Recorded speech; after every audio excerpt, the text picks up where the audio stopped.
tarnished, of no renown.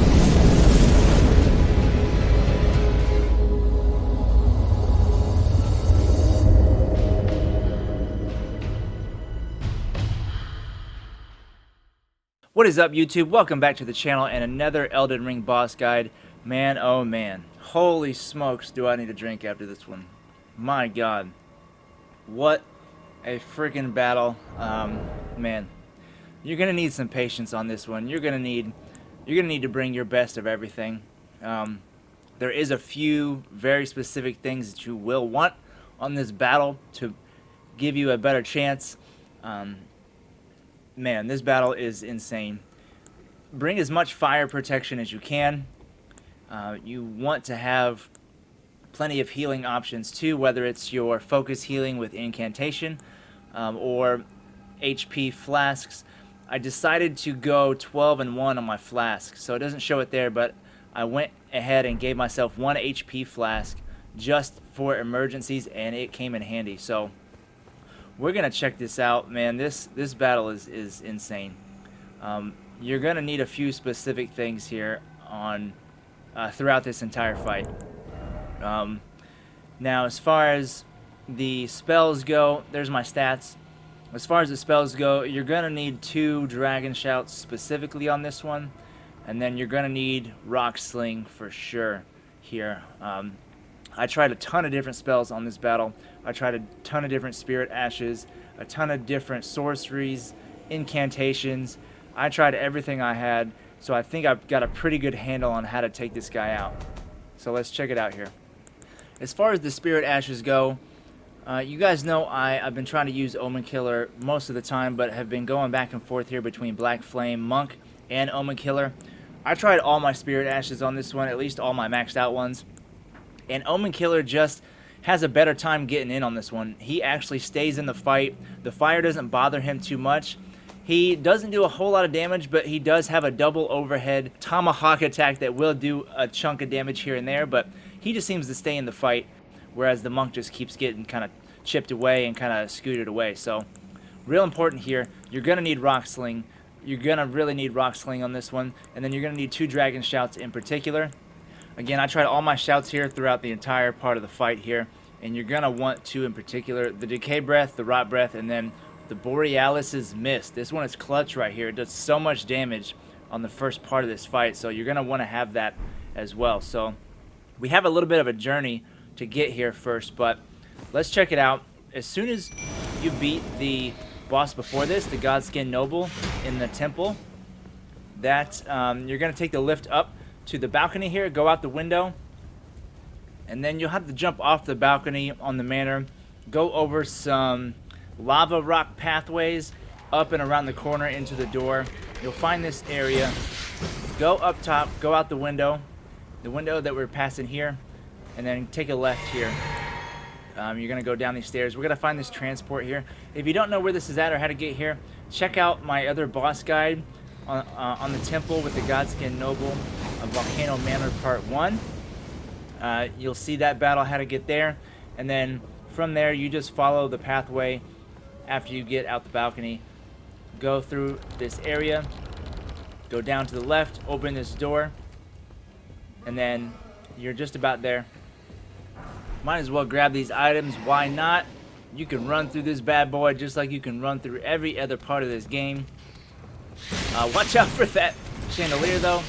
You can get stuck in numerous places in the corners, and right out here is this teleport device, the transportation element, the wind tunnel thingamajig, whatever you want to call it, and here we are. Touch that G spot right there, get that gray spot, and get ready because this battle is insane. One of the hardest battles I've fought in this game so far, but if you prepare and just be a little patient here, it's not too bad, but you're gonna want to take a breather here and just make sure you have everything in order. Make sure your spells are in order, make sure your flasks are in order, and here we are on the map. Right on the outside inner gate of the Volcano Manor. Again, it is a pretty long journey to get here. You're gonna have to do some things to get transported here. But check out my other guides. If you still need help, just keep looking, keep searching. There's a ton of amazing Elden Ring creators and guide makers out there. Ton of awesome videos and from the community helping out the players, especially if this is your first time through like this is for me, my first Souls game. You can never be too prepared here. So, alright, let's check out this battle. Get ready. Let's do it. Okay, so through this boss door, here we go. You have some time to prepare here. You've got quite a big arena here to mess around with and to run around in, and you're going to need it. So get ready to take on that massive giant god serpent. Summon your best Ash. And actually, this is funny. The run that I recorded here has the Black Flame Monk, but definitely go with Omenkiller if you can. Either one can work. I've beaten this part of the fight. I've beaten with both, but you want to get your Omenkiller if you can. So, okay, right here, you want to just run around to the other side of this guy. I kind of made a mistake there to kind of wait in that entry pathway. You want to just run to the opposite side of this guy.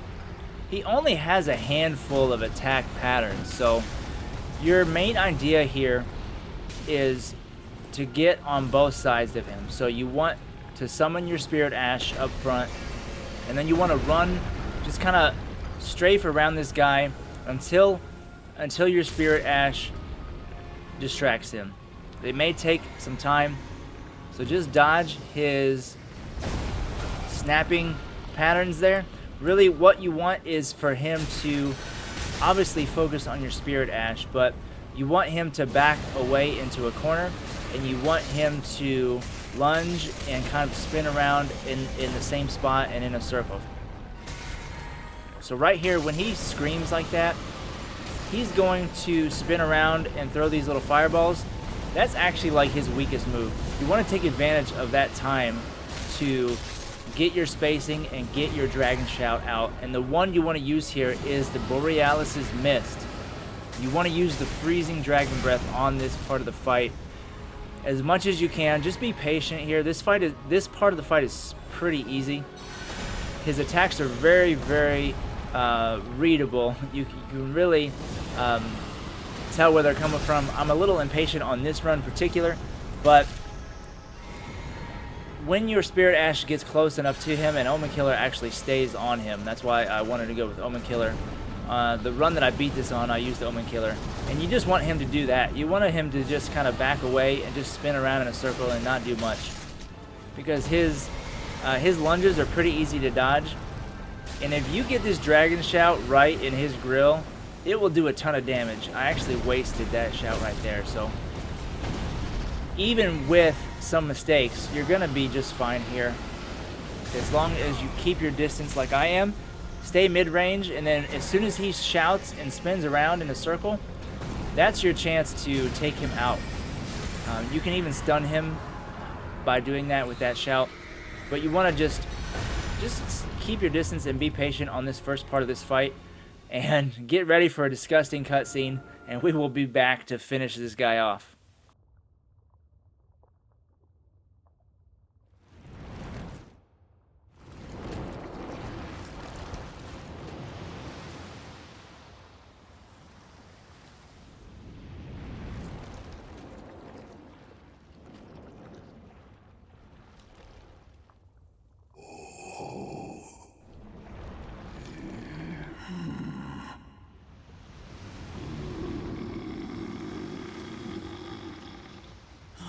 Very well.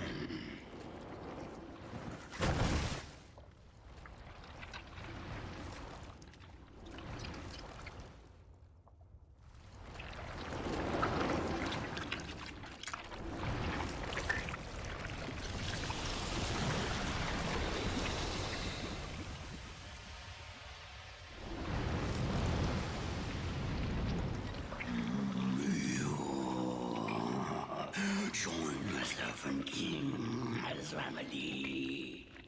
Together we will devour the very core. All right, my God, Rykard, Lord of Blasphemy. This is where your Rock Sling is gonna come in super clutch. Just 3 hits with your Rock Sling is gonna drop this dude every single time. And then I went with the Rot Breath here. The only issue here is you can only get off 1 Rot Breath at a time instead of your double shout that you normally see me doing. You can only get off 1, but you want to just stay in front of this guy and just pray to God your Spirit Ash is in there doing work, because Omenkiller is a beast.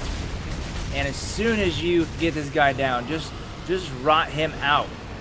You want to get as much rot as you can on this guy to just give yourself that advantage, that chip damage. And here's where it gets crazy. So you can get your Rock Sling in pretty quickly. It only takes 3. Every single time, it only took me 3 Rock Slings to get this guy down and stunned. The problem is, once you get him to about half health, all these Doom Skulls start chasing you. So here is where you really, really, really need your Spirit Ash. Because these guys right here, they will explode and kill you in about 2 hits, depending on your health. I think I have about 1,000 health, 1,100 health. They will kill you in about 2 hits if you stop. So you want to just keep running right there. Just keep running until he changes animations and those skulls stop. And if your Spirit Ash is still in this battle, you're going to have a much easier time. And there you go. 3 Rock Slings and he is down. The other messed up part is you got to mine that lava lake right there. He has a ever-expanding, tracking lava lake that stays on him and will just ooze out in a radius there, so you can't get too close to him. The only way I found to slash him with any type of melee is on his tail, so forget all that. Just stay in front of him so you can read and dodge his sword lunges. They're pretty easy.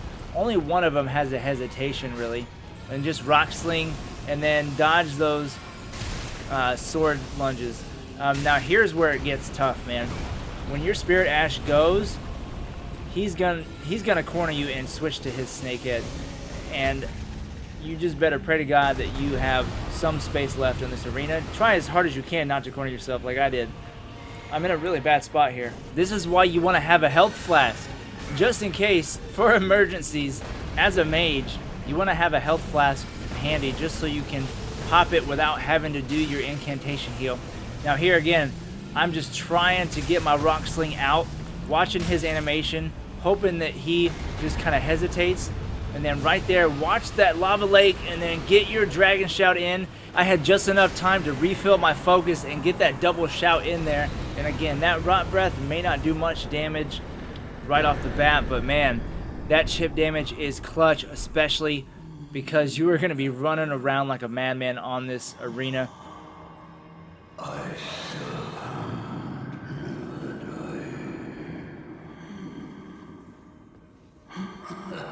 And the dying words of an old, ugly, dirty-ass snake. But Omenkiller is the real MVP.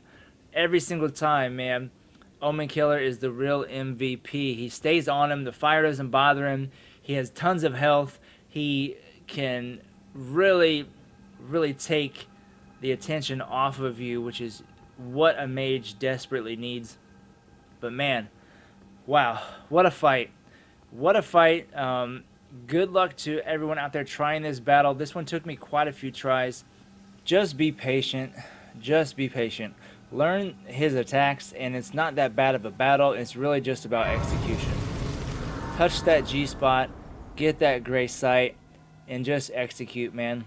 It's not that bad of a battle. It's not as hard as it looks. Just be patient and execute. Execute during those times where you can do the most damage. Man, what a battle. There's my stats again. Level 154 for this fight. You're going to want those Dragon Shouts. You're going to want a really, really good Spirit Ash. Omenkiller was the best I found for sure on this battle. But, man, thank you for stopping by the channel. I really hope you enjoyed this guide. If you did, hit that like button, hit that sub button, help me out. We are not done. We still have some demigods to slay and still trucking here on this amazing game. So, until next time. Peace.